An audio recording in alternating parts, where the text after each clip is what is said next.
Nun caaltuu oluma kaatee gurbaa asirratti argitan kana suuraa isaa argitan kana tumsisiiste jechuudha. Gurbaani gaafa dura viidiyoo irraa waraabu tokkoffaa caaltuu maaliif irratti deemtaa? Caaltuun tuni intalli tun daa'ima sanirratti immoo daa'ima harkaa qabdi. Jireenya namaa keessaa bahi jireenya namaa keessa seenini ati dubartii akkamii akkatti konfidensii godhatte haasoftu. Intalli tuni dhiirota hedduu beeyti waan ta'eef mucaan kun innas beeysa. Ani immoo dhiironni sunu dhiira sareedha jechuudha. Dhiironni sunu akka sareetti lafatti akka nama warraqa argateetitti mucaa kana lafatti isa reeban jechuudha. Isaan dhiira miti. Isii gubbaa dhaabasiisanii dhiironni sunu jechuudha. Muktaaru yoo fakkeenya isiinu dhiirota sanduuqa maal qabdi maaliif hin jenne? Maal qabdi? Dhiirota sanduuqa maal qabdi maaliif hin jenne? Fiddee dhugaan caaltu jechuudha. Dhugaan caaltu jechuudha amma bahuu deemti. Ashama harka fuunee jirtu akkam naga keessan fayyakkisin chaanel alhamdulillah galata rabbii naga jira isin akkam jirtu naga keessan fayyaadha. Dhugaan caaltu amma baate jechuudha. Intalli masaanuun caaltu sun jechuudha. Masaanuun caaltu suni fiddee dhiironni suni akka raqaatitti mucaa san irratti baanii isaan ona nagarraman jechuudha. Isaanu yoo nagarraman silaa erga dhiirsa ta'e sirraa erga dhiirsa isii ta'e mucaa san eenyutu gaafachuu qaba? Muktaartu gaafachuu qaba. Muktaar immoo dhiironni suni maal intala sanii taati maa hin jenne? Har ammootu waan akkasii dalaguun qabdu isiin obboleessa dhiirsaa qabdi.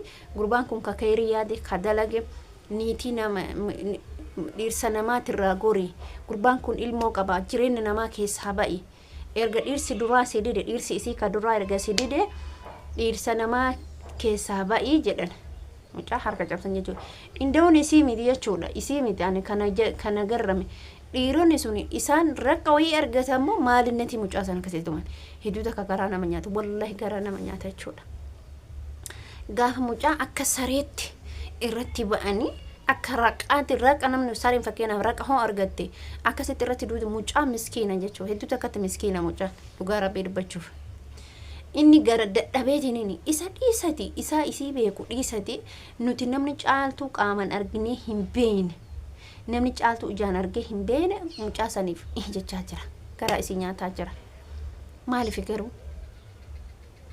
Maaliif akkas ta'e? Maaliif akkasitti irratti duuba? Isiin immoo jechuudha. Namni heloo isiin ba'u ijoolleen maaskii erga dhiira taate maaskii godhatee deema. Indawun jechuudha intala san jechuudha. Isima qabanii umrii isii jijjiiran jechuudha. Caaltuun sirraa baasoo jirte shaaru. Hagaati mucaa san akkana goote jechuudha. Erga dhiirsa kee ta'e silaa gurbaa san ka gaafii gaafatu ka jaartiitti yarraa gori jedhuun eenyuun Muktaari jechuudha. Dhiira biraati miti. Dhiira biraa hoo maal irraa qabdi? Erga silaa niitii Muktaar taate. YouTube'n isin irratti fayyadamtu mootu haqa namaa dafqa namaati. YouTube'n ka daa'ima caaltuti. Isi YouTube biraa banadhe maal jetti.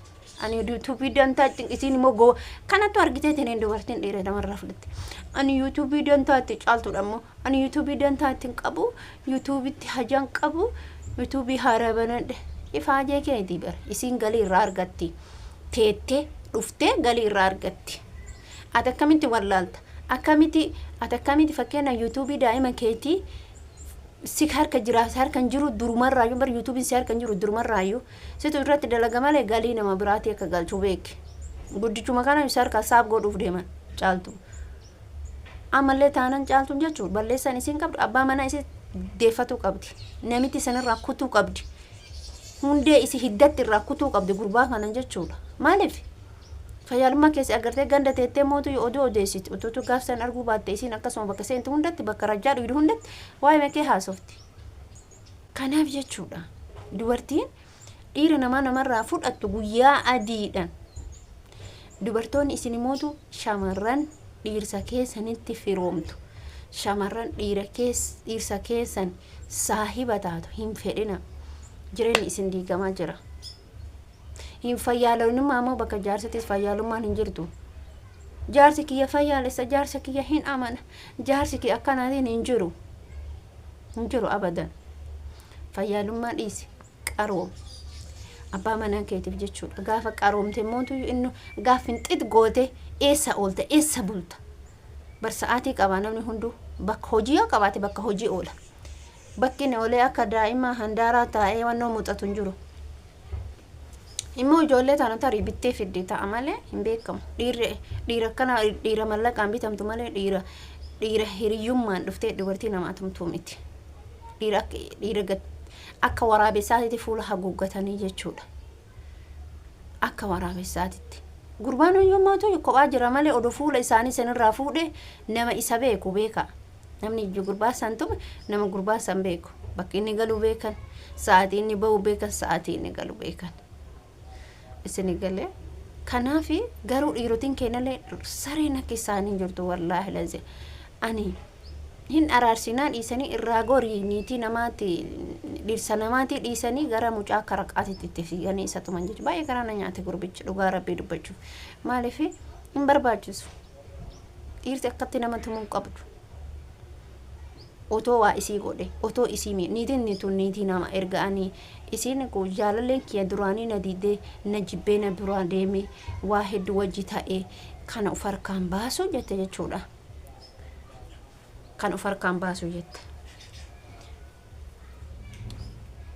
Abbaa fedhiyoo isinitti dhufe jechuudha ijoollee shamarranii karaa abbaa manaa keessaniitiin akka aayyuu san godhaa malee takka ofitti dhiisina aayyuu agartan jechuudha. Abbaa fedhe yeroo mana keessatti teettan ispoortii hojjechuuf yaala. Ispoortiin garuu hojiidhayyuu jechuun hojiinuu garuu ispoortiidha. Garuu immoo humna qabaachuu dhoofuu deebisuu. Fakkeenyaaf yoo ati ispoortiin qaamiin kee hin qabaatin dhoofteetu ofirraa deebisuu hin dandeettu. Harkaanuu akkana goote mootuyyuu yeroo san harka keef jedhe siyyuu si jaba. Dhalaa gara abbaa manaa keessaniin dhufte fidhii malee dirqama gubaa. Barii wantoonni akkana kun eessa keessa jirti? Yaman keessatti dhalaan jechuudha. Barbaree ijoolleetti nayite. Garuu caaltuun hin balleessite. Caaltuun hin balleessite. Namitti san jechuudha. Namitti san jechuun maal gooti isinitti fakkaate? Silaa barbaree itti nayite. Wallaahi abadan gara muktaar hin deebitu. Silaa kophatti mana isiititti waamtee yookiin immoo siuma akkam namni waamtee ija isii hidhanii harka ija isii hidhanii saapiraayiziidha jedhanii dirqim godhanii barbaree ija isiititti otoo naqanii otoo barbaree ija isiititti naqanii saffaa muktaar jiru hin geetu abadan jechuudha. Saffaa muktaar jiru akkas godhuu qabdi. Ammallee bar waatu qophaa'aa jira hin argitan malee maraataa jirti ijoollee yuutuubaroota irraa dhalaa yuutuubaroota irraa warri yuutuubaroota mallaqa qabajanii maraataa jiran dhugaasini jedha. Way maraatu